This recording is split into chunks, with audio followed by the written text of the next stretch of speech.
Ladies and gentlemen, losing Olivia Newton-John today, August 8th, 2022, makes a significant moment in music history because Olivia was a star in many genres: pop, Broadway, country, orchestral, disco, all different eras.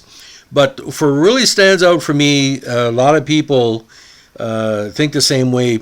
She was a role model for women and men in the music industry for many reasons. She took on projects and took on major events that really benefited everybody that supported her: musicians, backing bands, different producers, different writers.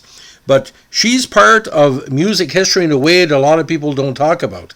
So today, ladies and gentlemen, we're talking about when she made negotiation history.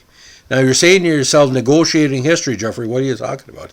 So today, we're not going to talk about her career because it would take too long. It would take 100 podcasts over 10 days. But we're going to talk about specifically about the infamous MCA Olivia Newton-John counter lawsuit, or the two lawsuits. Now in April 75, Olivia and MCA Records entered an initial 2-year 4-album deal in which she was expected to deliver 2 LPs a year for the record company. MCA also had the option of extending the contract for 6 more records and 3 more years if the artist did not deliver on time.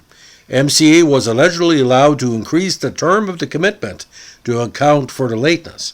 Now, per a new agreement with MCA, Newton-John's first 3 albums, beginning with Clearly Love, came out on schedule.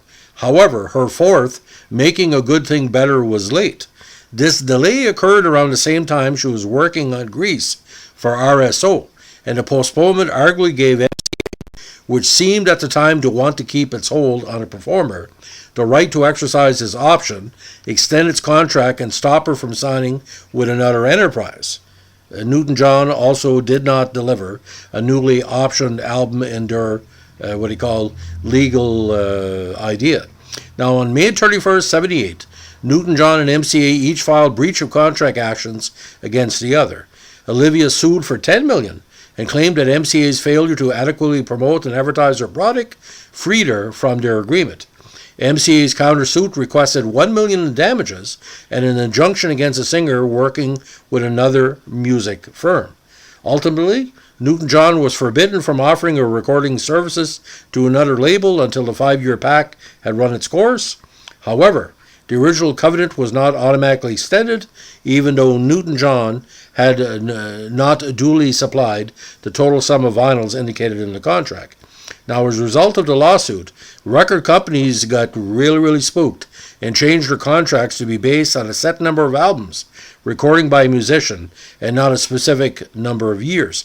Now, this dated back to the studio system style, when he would sign the actor or actress to a studio contract which held them in bondage.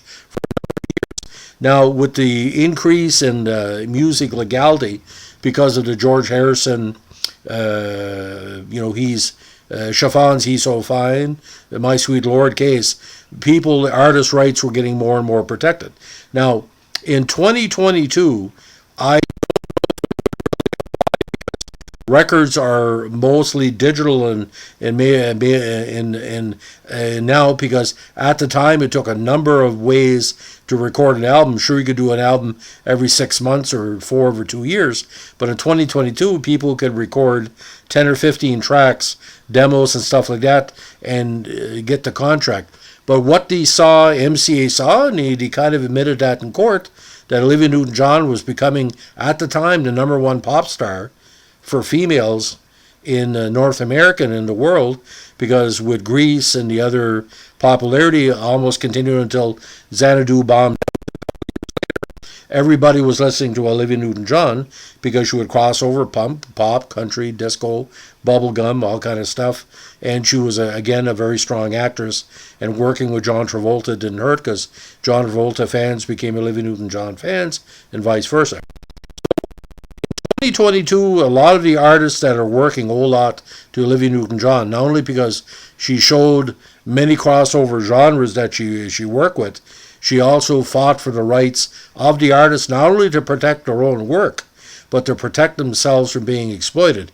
Because you never know when somebody's going to become a superstar. So, ladies and gentlemen, to the family, friends, and colleagues, and supporters and fans of Olivia Newton-John, you have my deepest condolences. We're losing a whole bunch of stars in the universe in recent weeks. But Olivia Newton-John, she struggled against breast cancer. She was an inspiration for many, many people. And in New Brunswick history, when she got together with Jeff Lynne and the Boys, that was a beautiful, beautiful thing. And the first thing today when I heard Olivia had passed away was I hummed one of the ELO songs from Xanadu, because I can't think of Olivia Newton-John without thinking of John Travolta and ELO, and in many ways country music in the mid-1970s, because she helped build pop country, and that might be a category for a future podcast.